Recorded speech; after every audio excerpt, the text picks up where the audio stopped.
ഒരു below average outdated തട്ടിക്കൂട്ട് horror കോമഡിയാണ് ഭൂത് ബംഗ്ല. പ്രിയദർശൻ അക്ഷയ് കുമാർ കോംബോയിൽ വർഷങ്ങൾക്ക് ശേഷം വന്ന ഒരു സിനിമയാണ്. ഒപ്പം പഴയ അവരുടെ സ്ഥിരം കാസ്റ്റിൽ പെടുന്ന പരേഷ് റാവൽ, അസ്രാനി, തബ്ബു, രാജ്പാൽ യാദവ്, ഭാവന പാനി, ഇവരുടെ കൂടെ വമിക ഗബ്ബി, ജിഷു സെൻ ഗുപ്ത തുടങ്ങിയവരാണ് മറ്റ് പ്രധാന വേഷങ്ങൾ വന്നിട്ടുള്ളത്. പേഴ്സണലി എനിക്ക് പ്രിയദർശൻ സിനിമകൾ എന്ന് പറഞ്ഞാൽ ഭയങ്കര ഇഷ്ടമാണ്. അതായത് പൂച്ചയ്ക്ക് ഒരു മൂക്കുത്തി മുതൽ വെട്ടം വരെയുള്ള പടങ്ങൾ എത്ര തവണ റിപ്പീറ്റ് അടിച്ച് കണ്ടിട്ടുണ്ടെന്ന് എണ്ണിയാ തീരില്ല. നമ്മുടെയൊക്കെ ഒരു സംസ്കാരത്തിന്റെ ഭാഗവുമാണ് അദ്ദേഹത്തിന്റെ സിനിമകൾ എന്ന് തോന്നാറുണ്ട്. റീമേക്കുകളാണ്, ചിലർ കോപ്പിയടിയാണെന്നൊക്കെ പറയുമെങ്കിലും വിദേശ സിനിമകൾ അത് നമുക്ക് റിലേറ്റബിൾ ആകുന്ന രീതിയിൽ ഒരുക്കാൻ, അതിൽ എക്സ്ട്രാ കിടു ഐറ്റംസ് ആഡ് ഓൺ ചെയ്ത് നമ്മുടെ നാടുമായിട്ട് ബ്ലെൻഡ് ചെയ്ത് റീമേക്ക് ചെയ്യുക എന്ന് പറഞ്ഞാൽ അതൊരു അപാര കഴിവ് തന്നെയാണ്. അതും കിടു ഫ്രെയിംസ്, പാട്ടുകളുടെ ചിത്രീകരണം, ഇതൊക്കെ കൊണ്ട് അദ്ദേഹത്തെ വെല്ലുന്ന ആൾക്കാർ ഇല്ല എന്ന് തന്നെ പറയാം. പക്ഷെ അദ്ദേഹം ഹിന്ദിയിൽ ചെയ്യുന്ന പല റീമേക്കുകളും എനിക്ക് പേഴ്സണലി വർക്കാകാറില്ല. എങ്കിലും വിരാസത്ത്, ഹെറാഫെറി, യെ തേരാ ഘർ, യെ മേരാ ഘർ, ഹൽചൽ, ഭൂൽ ഭുലയ്യ മുതൽ ഖട്ടാമീട്ട വരെയുള്ള പടങ്ങൾ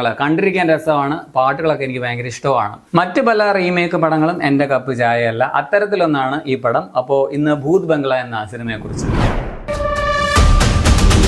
ലണ്ടനില് 30-കാരനായിരിക്കും, പക്ഷെ കണ്ടാൽ ഒരു 50 വയസ്സൊക്കെ പ്രായം തോന്നിക്കുന്ന വെറും വാഴയായിട്ട് നടക്കുന്ന ഒരു നായക കഥാപാത്രം അർജുൻ. പുള്ളിയുടെ മുത്തച്ഛൻ മരിച്ചപ്പോൾ അനിയത്തിക്ക് എഴുതി വെച്ച നോർത്ത് ഇന്ത്യയിലെ ബംഗ്ലാവ് കാണാൻ വരുന്നതും അവിടെ നടക്കുന്ന സംഭവങ്ങളും ഒക്കെയാണ് ഭൂത് ബംഗ്ല എന്ന ഈ സിനിമ പറയുന്നത്. ഈ പടത്തിന് നോർത്ത് ഇന്ത്യയിലെ വമ്പൻ ഇനീഷ്യൽ കളക്ഷൻ ആണ്. കാരണം അവർക്ക് പ്രിയദർശൻ അക്ഷയ് കുമാർ എന്ന ഒരു ഓൾഡ് നൊസ്റ്റാൾജി കോംബോയുടെ തിരിച്ചുവരവ് ഇപ്പൊ നമ്മുടെ നാട്ടില് മോഹൻലാൽ പ്രിയദർശൻ കോംബോ ഒക്കെ പോലെയാണ്. പിന്നെ അവർ ഇതുവരെ കാണാത്ത കോമഡി ഒക്കെ ആയതുകൊണ്ട് അവർക്ക് ഇതൊരു ഫ്രഷ് ആയിട്ടുള്ള സംഭവമായിരിക്കും. പക്ഷെ നമ്മൾ മലയാളികൾക്ക് നേരെ തിരിച്ചുള്ള അഭിപ്രായമായിരിക്കും. വൾഗർ സെക്ഷൽ കോമഡി മുതൽ racism, body shaming, slug shaming ഒക്കെ ഇതിൽ കോമഡി ആയിട്ട് വരുന്നുണ്ട്. ബാക്കി കോമഡി പലതും പല പഴയ മലയാള സിനിമകൾ നമ്മൾ കണ്ടിട്ടുള്ളതാണ്. പ്രിയദർശന്റെ മാത്രമല്ല മറ്റ് സംവിധായകരുടെ പടങ്ങളിലെ കോമഡിയും ഇതിൽ എടുത്തിട്ടുണ്ട്. പൊന്മുട്ടയിടുന്ന താറാവില് ഇന്നസെന്റ് മകളെ കാണാൻ പോയിട്ട് വിശേഷം പറയുമ്പോൾ മുഖം കഴുകുന്നു, കുലുക്കുഴിയുന്നു, തുപ്പുന്നു, ഷർട്ട് ഊരുന്നു, അപ്പോഴൊക്കെ ഇങ്ങനെ പറയുന്നത് വ്യക്തമാകാതെ വരുന്ന ഒരു സംഭവം ഉണ്ടല്ലോ, അതൊക്കെ ഇതിനകത്തെ കോമഡി ആയിട്ട് വരുന്നുണ്ട്. അതായത് 1988 കോമഡി. പിന്നെ കിളിച്ചുണ്ട മാമ്പഴത്തിലെ ദുബായ് ഡയലോഗ്, തേന്മാവിൻ കൊമ്പത്ത്, ഒപ്പം, കാക്കക്കുയിൽ, ഫ്രണ്ട്സ്, ഇതിലെയൊക്കെ കോമഡിയാണ് ഈ സിനിമയിൽ ഹിന്ദിക്കാർക്ക് ഫ്രഷ് ആയിട്ട് കൊടുത്തേക്കുന്നത്. ഇവിടെ ഇന്നസെന്റ്, ജഗതി, മാമുക്കോയ, ഒടുവിലൊക്കെ പോലെയുള്ള ലെജൻഡറി ആക്ടേഴ്സിന്റെ ഗംഭീര പ്രകടനം കൊണ്ട് എവർഗ്രീൻ ആയിട്ടുള്ള കോമഡിയാണ്. പക്ഷെ അവിടെ അതൊക്കെ കോപ്രായം കാട്ടിൽ മാത്രമായിട്ടാണ് നമുക്ക് തോന്നുന്നത്. അതുകൊണ്ടാണ് ഞാൻ ആദ്യമേ പറഞ്ഞത് പല ഹിന്ദി റീമേക്കുകളും എനിക്ക് വർക്കാവില്ലെന്ന്, പ്രത്യേകിച്ച് അവരുടെ കോമഡി. പക്ഷെ ഇതൊക്കെ അവിടെ വർക്കാവും, അവിടുത്തെ കൾച്ചറിന് അത് മതി. അവർ ഈ മലയാളം പടങ്ങളൊന്നും കാണാനും പോകുന്നില്ലല്ലോ. ഭൂൽ ഭുലയ്യയുടെ ഒരു നൊസ്റ്റാൾജിയ വർക്കാക്കാൻ വേണ്ടി അതേ സ്റ്റൈലിൽ ഒരു പരിപാടിയാണ് ഇതിൽ പിടിച്ചിട്ടുള്ളത്. വധുക്കളെ കല്യാണ രാത്രി കടത്തിക്കൊണ്ട് പോകുന്ന വധുസുറാണ് ഇതിലെ ഭൂതം. ഇതിൽ ഭൂതവും ഭൂതത്തിന്റെ ഗെറ്റപ്പിൽ വരുന്ന താരമൊക്കെ വമ്പൻ കോമഡി ആയിട്ടാണ് എനിക്ക് ഫീൽ ചെയ്തത്. ഇതിലാണെങ്കിൽ ഭൂതത്തിന് ലൈറ്റ് പേടിയാണ്. അതുകൊണ്ട് ബംഗ്ലാവിലെ ജനറേറ്റർ എപ്പോഴും പുള്ളിക്കാരൻ കേടാക്കും. സോ ഒരു ജനറേറ്റർ ഭൂതമാണ് എന്ന് വേണമെങ്കിൽ പറയാം. ഈ സാധാരണ പ്രേതപടങ്ങളിലെ പ്രേതങ്ങൾക്ക് ഈ ബൾബുമായിട്ട് അല്ലെങ്കിൽ കറണ്ടുമായിട്ടായിരിക്കും ടൈപ്പ്. അതായത് ബൾബ് ഇങ്ങനെ ഓഫ് ആവുക, ഓൺ ആവുക, പരപര ശബ്ദം ഉണ്ടാക്കുക. ഇതിൽ കുറച്ച് ഡിഫറെന്റ് ആണ് കേട്ടോ. സൗണ്ട് ബോക്സിനെയാണ് ഭൂതം ഹാക്ക് ചെയ്തേക്കുന്നത്. അതായത്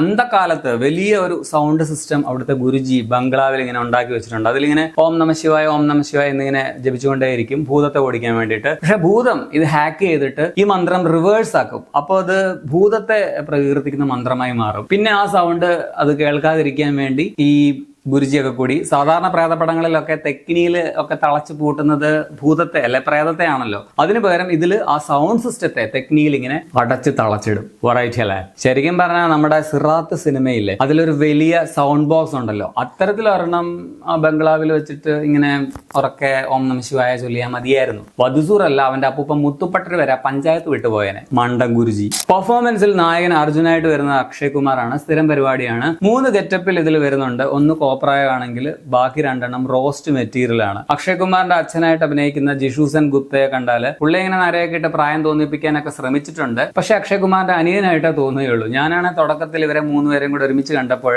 അക്ഷയ് കുമാർ, പുള്ളിയുടെ അനിയൻ ജിഷു സെൻ ഗുപ്ത, നീ അനിയന്റെ മകളായിരിക്കും മറ്റേ പെൺകുട്ടി, അങ്ങനെയാണ് കരുതിയത്. പിന്നെ മനസ്സിലായത് അങ്ങേര് ശരിക്കും അച്ഛനും ഇവർ രണ്ടുപേരും പുള്ളിയുടെ മക്കളുമാണെന്ന്. പരേഷ് റാവൽ, അസ്രാനി, രാജ്പാൽ യാദവ്, ഇവരെ എല്ലാവരെയും നൊസ്റ്റാൾജി വർക്കാക്കാൻ വേണ്ടി കോമഡി ആയിട്ട് കൊണ്ടുവന്നിട്ടുണ്ട്. എനിക്ക് പേഴ്സണലി ചിരിയൊന്നും വന്നില്ല. അതുപോലെ തബ്ബു, പുള്ളിക്കാരി ഈ പ്രായത്തിൽ ചെറുപ്പക്കാരായിട്ട് കാണിക്കേണ്ട ഒരു കാര്യവുമില്ല. ഒരു 29-30 വയസ്സെങ്ങാണ്ടുള്ള പ്രായമാണ് ആ ക്യാരക്ടറിന് ഉദ്ദേശിച്ചത്. ചേരാത്ത ഒരു പാവാടയും ബ്ലൗസും ഒക്കെ ഇടിപ്പിച്ച് ഒരു ക്രിഞ്ച് ഡാൻസും ഒക്കെ കൊടുത്തിട്ടുണ്ട്. ഇടയിൽ ഇവർക്കൊക്കെ പ്രായമായിടേ. ബാക്ക് സ്റ്റോറി ഒക്കെ ആണെങ്കിൽ വൻ ശോകമാണ്. പിന്നെ വാമിക ഗബ്ബിയാണ് നായകന് ജോഡി പോലൊരു റോളിൽ വരുന്നത്. കാര്യമായിട്ടൊന്നും ചെയ്യാനൊന്നുമില്ല. ഇനി പ്രിയദർശന്റെ തന്നെ വെട്ടത്തിലൂടെ മലയാളികൾക്ക് ഏറെ പ്രിയങ്കരിയായിട്ടുള്ള ഒരു നടിയാണ് ഭാവന പാനി. അവരെ വെച്ചിട്ട് വൃത്തികെട്ട ഒരു വൾഗർ കോമഡി ഉണ്ട്. അതും ഗീതാഞ്ജലിയിൽ കണ്ട് നമ്മളെ വെറുപ്പിച്ച ഒരു കോമഡി. നായികമാരെക്കാളും സ്ക്രീൻ സ്പേസ് ഒക്കെ പുള്ളിക്കാരിക്കാണുള്ളത്. പക്ഷെ എന്ത് ചെയ്യാനാ, ഒരു പന്ന സ്ലക്ഷയും ചെയ്യപ്പെടുന്ന വേലക്കാരി റോള്. ഇനി അഡൽ കോമഡി ആണെങ്കിലും തെറ്റൊന്നുമല്ല. പക്ഷെ ഇതുപോലെ കുട്ടികൾക്കും ഫാമിലിക്കും വേണ്ടിയുള്ള ഒരു ഹൊറർ കോമഡി പടത്തിൽ അതിന്റെ ആവശ്യം ഉണ്ടായിരുന്നു തോന്നിയില്ല. ടെക്നിക്കൽ സൈഡിൽ പടം ഓക്കെയാണ്. പ്രിയദർശന്റെ സിഗ്നേച്ചർ ആയിട്ടുള്ള ചില നല്ല ഷോട്ട്സ് ഒക്കെ ഈ സിനിമയിലുണ്ട്. തുടക്കത്തിൽ തന്നെ ഇങ്ങനെ മഴയിൽ കുറച്ച് കാല് മാത്രം കാണിക്കുന്നത്, പിന്നെ മോതിരം ഇങ്ങനെ തെറിച്ചു വീഴുന്നത്, ഇങ്ങനെ പ്രിയൻ സിഗ്നേച്ചർ ഷോട്ട്സ് പടത്തിലുണ്ട്. Camera, editing, background score, production design ഒക്കെ സ്റ്റാൻഡേർഡ് ആണ്. VFX ജസ്റ്റ് ഓക്കെ ഫീലേ തോന്നിയുള്ളൂ. പ്രീതമാണ് ഇതിന്റെ മ്യൂസിക്. സാധാരണ പ്രിയദർശൻ പടങ്ങളിൽ നല്ല പാട്ടെങ്കിലും കാണും. ഇതിലെ പാട്ടുകളൊന്നും വലിയ ഗുണമൊന്നും ആയിട്ട് തോന്നിയില്ല. തമ്മി ഭേദം സുന്ദരി എന്ന് പറഞ്ഞൊരു സോങ് ആണെന്ന് തോന്നുന്നു. ഇനി ഇതിന്റെ വേറെ നെഗറ്റീവ്സ് പറയുകയാണെങ്കിൽ ഒരു ഇമോഷണൽ അറ്റാച്ച്മെന്റ് ഒന്നും നമുക്ക് ഇതിലെ കഥയോ കഥാപാത്രങ്ങളോടോ തോന്നില്ല. കൊള്ളാവുന്ന കഥയോ ക്യാരക്ടേഴ്സോ ഒന്നും ഇല്ല, അത് തന്നെ കാര്യം. പിന്നെ സെൻസ് ഇല്ലാത്ത ഒരു അന്ധവിശ്വാസ ഭൂതകഥ, ക്രിഞ്ചായിട്ടുള്ള തല്ലിപ്പൊളിയായ ഒരു ബാക്ക് സ്റ്റോറി, കോപ്രായം കാണിച്ചുള്ള കോമഡിയാക്കാൻ നോക്കിയത് ഉൾപ്പെടെ ഇങ്ങനെ പറഞ്ഞാൽ ലിസ്റ്റ് നീണ്ടുകൊണ്ടേയിരിക്കും. മൊത്തത്തിൽ ഒരു ഔട്ട്ഡേറ്റഡ് തട്ടിക്കൂട്ട് പടമാണ് ഭൂത് ബംഗ്ല. നോർത്ത് ഇന്ത്യൻസിന്റെ ഓൾഡ് നൊസ്റ്റാൾജിയ മുതലാക്കിയിട്ട് അവരിൽ നിന്നും കാശുണ്ടാക്കാനുള്ള ഒരു ശ്രമമാണ്. അതിൽ അവരെ വിജയിക്കുകയും ചെയ്യുന്നുണ്ട്. അത്രേ ഉള്ളൂ. നമുക്കിത് ക്രിഞ്ചായിട്ടേ തോന്നുകയുള്ളൂ. 2 മണിക്കൂർ 45 മിനിറ്റ് ആണ് സിനിമയുടെ റൺ ടൈം. 18+ അല്ല പടത്തിൽ. പക്ഷെ കുട്ടികൾക്ക് കാണാൻ കൊള്ളാത്ത വൃത്തികെട്ട സെക്ഷൽ കോമഡി ഒക്കെ ഉണ്ട്. പടം ഇപ്പോൾ നിങ്ങൾക്ക് തിയേറ്ററുകളിൽ കാണാം. ഞാനാണെങ്കിൽ മുതുവെയിലത്ത് കഷ്ടപ്പെട്ട് 2 വീലറിൽ കോട്ടയത്ത് നിന്ന് എറണാകുളത്ത് പോയിട്ട് ഫോറം മാളിലാണ് ഈ സിനിമ കണ്ടത്. വല്ലാത്ത സൂക്കേടാണെന്ന് നിങ്ങൾക്ക് തോന്നും. പക്ഷേ ഇതിന്റെ കൂടെ വേറൊരു പടം കൂടി കണ്ടതുകൊണ്ട് ആ ക്ഷീണം അങ്ങ് തീർന്നെന്ന് പറയാം. അതിനെക്കുറിച്ച് ഞാൻ അടുത്ത വീഡിയോയിൽ പറയാം. അപ്പൊ നിങ്ങൾ ഈ പടം കണ്ടിട്ടുള്ളവരാണെങ്കിൽ നിങ്ങളുടെ അഭിപ്രായം കമന്റിൽ രേഖപ്പെടുത്തുമല്ലോ. ശരിയെന്നാ.